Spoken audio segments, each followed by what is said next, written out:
Several years ago, I'm teaching a class called the History of Hip Hop at my school in West Philly. As part of that class, I realized that I don't personally have many of the things that would make you able to teach such a class. Like, I don't know how to breakdance, I can't graffiti, I don't know how to DJ or be an MC, but I know people that do. So I bring a DJ in. I warn the people on my floor that I'm bringing a DJ in, and he's gonna show the kids how to scratch vinyl old school. So DJ Cosmo Baker from Philadelphia comes into my school, and as we get started, I start to notice it's gonna be a little louder than I thought. And although I feel bad, it is like the most engaged I've seen most of these students all year. Some of them, maybe F. DJ Cosmo Baker's in the front of the classroom and he's mixing these records and he's showing the kids how to do it and how to make beats and all this great stuff. I start getting emails from people that just don't understand, why are you even doing this? Why do you even have this guy coming into the school? What are the kids even learning from this? And although I know exactly what my learning goals were that day and how this was going to be implemented and connected to what we were learning and to my lesson plan and unit map and all that great stuff, I still got hate. And this isn't the first time. Anytime I found that I go above and beyond in the classroom, I get hate. Emails, phone calls, people knocking on my door, knocking on my wall, not just because we're being loud, but because we're doing too much. Today, I want to talk about how to deal with haters and how, despite them, you can continue to teach your class off.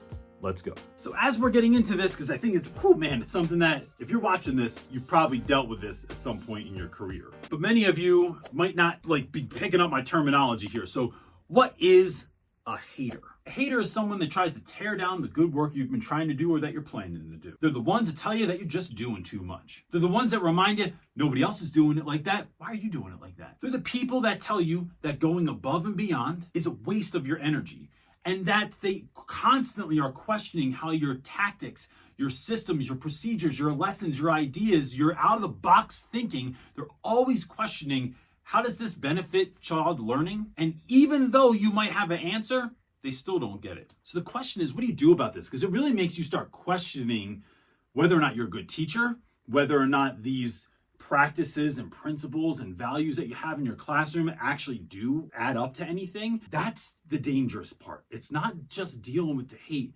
it's the hit that it can cause to your confidence and your competence in the classroom. And so the first thing that I would say when you're dealing with folks that are bringing this kind of negative energy your way is you have to remember that you as the teacher need to be the example for your students. If we tell our kids that we want them to, despite how the rest of the class is acting, you should be acting like this, that asking students to give their all, go above and beyond every single day, give everything that they have. If we're asking them to do that and we're not doing it, that really calls into question who you really are. Let students be the fuel for your fire. Let students help you to remind you that you need to be the example. And I've talked about this a lot as a lesson I learned from one of my heroes, Reef Esquith.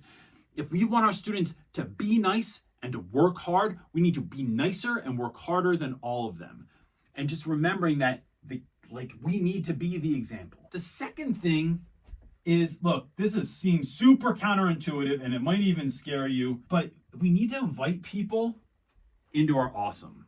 And so my class for years was known for these really epic class trips that I would set up, that we would go to incredible places, we would go and have incredible lunches or dinners, meet incredible people and have literally life-changing experiences.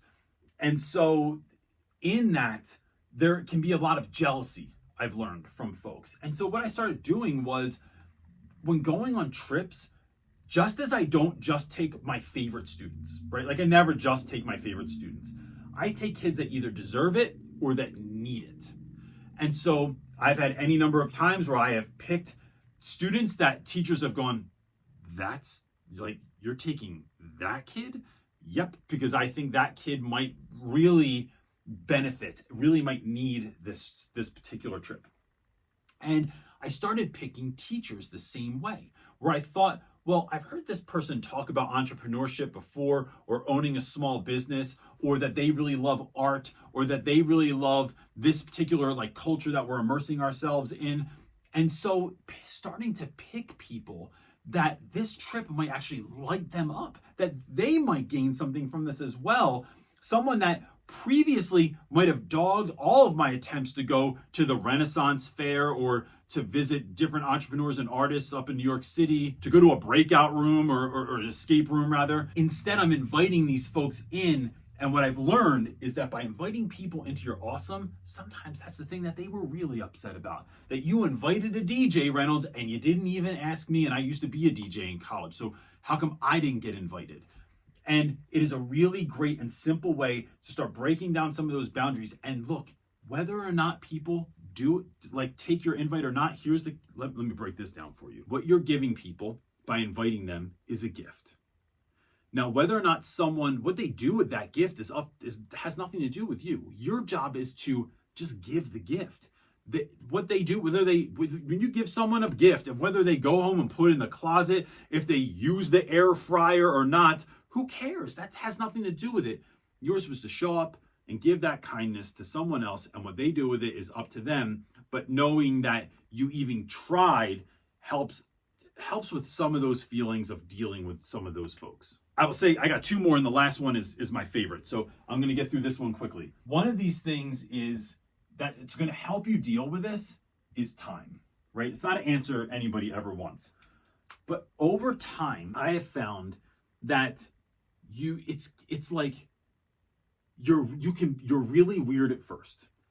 And although you're really weird at first, you just don't end up being that weird. So if you look at like any person that would have been classified as weird at some point, right? Like if you look at like Lady Gaga in the beginning of her career, right? Super weird, was wearing like the Kermit the Frog outfit and the meat outfit and stuff. Super weird. She's super mainstream now, right? Nirvana, that my parents hated, especially like back when the Bleach album came out, they're on the classic rock station now. It's completely normal. And there's kids wearing Nirvana shirts all the time, and their parents. So what used to be super strange still can be respected and awesome and still a little bit weird, but it becomes commonplace over time. The other thing is, if you learn how to deal with it, especially when I talk about this next point, when you do it for long enough, you just build up an armor. It just rolls. It's just like comes off your shoulder a little bit easier, and it's not that big of a deal because you've dealt with it over time. Now, the last thing I want to remind you of when dealing with haters, and especially when we're thinking about how do we show up with the courage, with the commitment, with the confidence to do the work we need to do, especially when everyone's rolling their eyes. Everyone's questioning why you're outside with the kids again, why you're in the hallway. What in the world are they staging a protest for?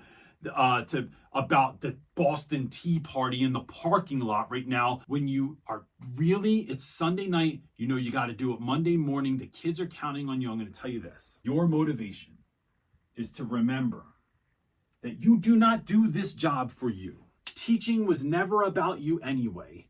Education's only ever about students. So when you get nervous, your only question you have to ask yourself is, am I willing to show up for kids tomorrow? Am I willing to show up to give these students the education that they deserve, the version of the teacher that they deserve, the version of the teacher that I always wanted to be? And I don't want to oversimplify this, but I'll tell you this.